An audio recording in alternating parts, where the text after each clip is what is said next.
Assalamualaikum warahmatullahi wabarakatuh. Bismillah, alhamdulillah, wala hawla wala quwwata illa billah. Asyhadu an la ilaha illallah wahdahu la syarika lah, wa asyhadu anna sayyidina wa nabiyyana Muhammadan abduhu wa rasuluhu alladzi la nabiyya ba'dah. Allahumma shalli ala sayyidina Muhammad wa ala ali sayyidina Muhammad, amma ba'du. Para teman-teman subscriber, para netizen sekalian, pada kali ini saya akan memenuhi permintaan dari salah seorang netizen kita dalam kolom komentar yang meminta saya untuk membicarakan tentang hujah-hujah makalahnya atau riset ilmiahnya Kiai Imaduddin Utsman Al-Bantani.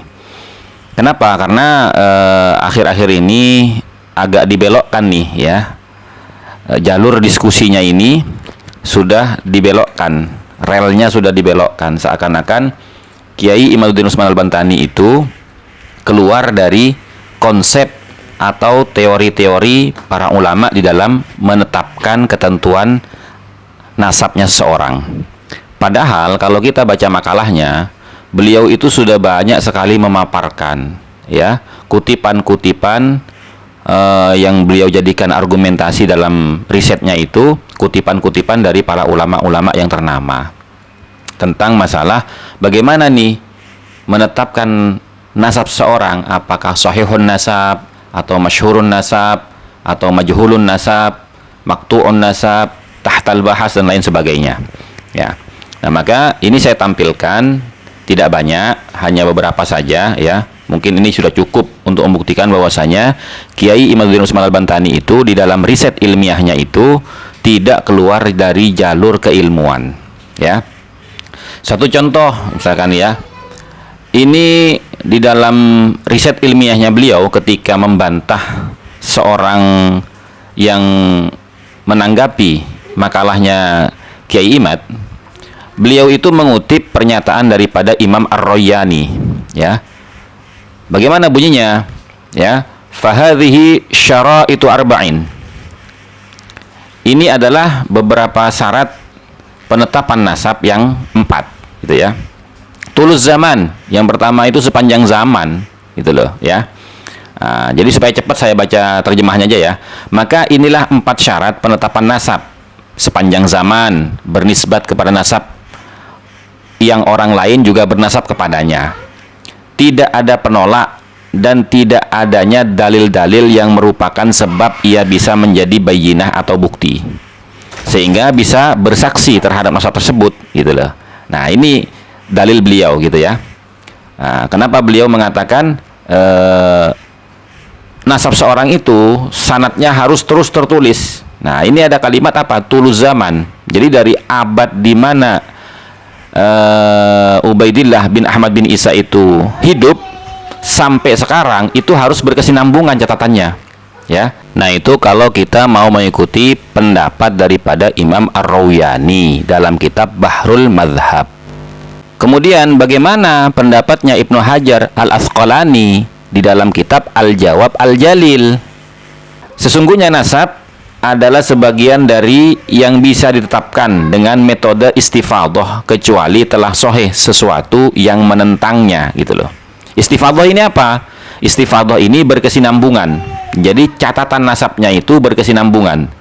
Nah, jadi semua ulama nasab itu menulis nasabnya itu berkesinambungan dari mulai awal hidupnya, masa hidupnya Ubaidillah sampai kepada kita sekarang gitu loh ya. Tidak ada yang terputus riwayatnya gitu loh. Nah, kecuali ada yang menentang, baru itu bisa dibatalkan atau diturunkan derajatnya dari sahih gitu loh. Nah, kemudian bagaimana dengan nasab yang tidak suhrah wal istifadah tapi mengaku dia sebagai syarif atau sayyid gitu ya. Nah, ini pertanyaannya begini, bagaimana jika ada seorang yang keluarganya tidak dikenal sebagai syarif karena sesuatu yang lain hal, kemudian ia mengaku syarif, apakah pengakuannya bisa diterima? Nah, ia dapat diterima sebagai syarif jika ia bisa memberikan bukti-bukti bahwa yang dapat diterima bahwa ia syarif, misal dengan musyajjarah nasab yang sesuai dengan kitab-kitab nasab ya gitu loh, atau dengan bukti gitu kan ya. Nah, beliau mengutip dalam kitab al-fadlu wal kamalu min ahlil Yaman, ya. Artinya orang yang terkenal bukan syarif lalu ia mengaku syarif, maka tidak bisa ditetapkan nasabnya kecuali dengan bukti yang valid, ya. Man istafadha annahu ghairu syarifin summa idda'a syarif lam yathbut nasabuhu illa bibayyinatin. Nah, bayyinah itu apa? Tes DNA, seperti halnya zuriyahnya Syekh Abdul Qadir Al-Jailani, di mana nasab silsilahnya Syekh Abdul Qadir itu diragukan oleh para ahli nasab, gitu loh. Maka keturunan Syekh Abdul Qadir Jailani berbondong-bondong di Syria itu melakukan tes DNA, ternyata valid. Nah, itu bayyinah, bukti, gitu loh, ya. Nah, kemudian saya mengutip makalah beliau ketika menanggapi bantahan dari Buya Yahya, ya. Ketika itu Buya Yahya itu menyatakan jika seorang telah berikrar bahwa ia bernasab kepada seorang, maka yang lain tidak boleh mengingkari.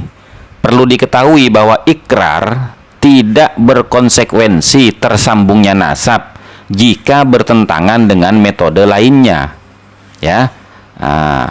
Misalkan Syekh Wahwa Az-Zuhaili, beliau menyatakan al-iqraru la yansha'un nasabah wa innama huwa tariqun li itsbatihi wa zuhurihi wa thubutun nasabi bil bayyinah aqwa minal iqrar, gitu loh. Nah, saya baca artinya aja, ya. Ikrar tidak berkonsekuensi tetapnya nasab. Ia hanyalah metode menetapkan nasab dan jelasnya nasab, gitu loh. Dan tetapnya nasab dengan bayyinah, bukti dan saksi itu lebih kuat daripada ikrar. Karena sesungguhnya bayyinah atau bukti adalah dalil terkuat saat ini. Karena sesungguhnya nasab walaupun tampak dengan metode ikrar tetapi tidak kuat, maka ia bisa dibatalkan dengan bayyinah, gitu loh. Nah, jadi Kiai Imaduddin Utsman Al-Bantani ini, ya, karena beliau dari penelitiannya itu belum menemukan ketersambungan nasabnya Ubaidillah bin Ahmad bin Isa yang diklaim oleh keluarga Alwi bin Ubaidillah yang kita kenal dengan Mbak Alwi dan para habaib saat ini, gitu loh. Maka beliau itu berdasarkan apa yang terdapat di dalam kitab Fiqhus Sunnah wa Adillatuh Syekh Wahba Az-Zuhaili itu, beliau menyodorkan tes DNA sebagai alternatifnya, sebagaimana keluarganya Syekh Abdul Qadir Al-Jailani, gitu loh. Nah, maka kenapa kok seakan-akan orang-orang itu mengatakan Kiai Imad ini mengada-ngada? Tidak mengada-ngada. Semuanya termaktub di dalam kitab-kitab yang muktabar, gitu loh. Nah, ya loh. Jadi jangan berusaha untuk menggiring opini publik seakan-akan Kiai Imad ini ngarang-ngarang teori. Enggak, ini teori ilmu nasab seperti itu yang dipaparkan oleh Kiai Imaduddin Utsman Al-Bantani di dalam riset ilmiahnya yang berjudul Menakar Keabsahan Silsilah Nasab Para Habaib di Indonesia, gitu loh. Nah, jadi kalau memang sampean belum menemukan jawaban, ya toh, atau belum menemukan argumentasi untuk menguatkan nasab, maka jangan pindah jalur. Ini kan diskusi ilmiah, ya toh. Jangan memfitnah ini adu domba, ini ada propaganda dan lain sebagainya. Enggak begitu, gitu loh. Enggak begitu. Beliau kan sudah tulis semua tuh. Tinggal sampean baca, sampean pahami, gitu loh, ya toh. Nah, kemudian ada yang mengatakan lah, bagaimana kalau misalkan teorinya Imaduddin itu diarahkan ke keluarga Wali Songo? Loh, ya berani. Kenapa nggak berani? Berani, gitu loh, berani. Tapi nanti kita bahas tentang Wali Songo, ya. Wallahu a'lam bishawab. Assalamualaikum warahmatullahi wabarakatuh.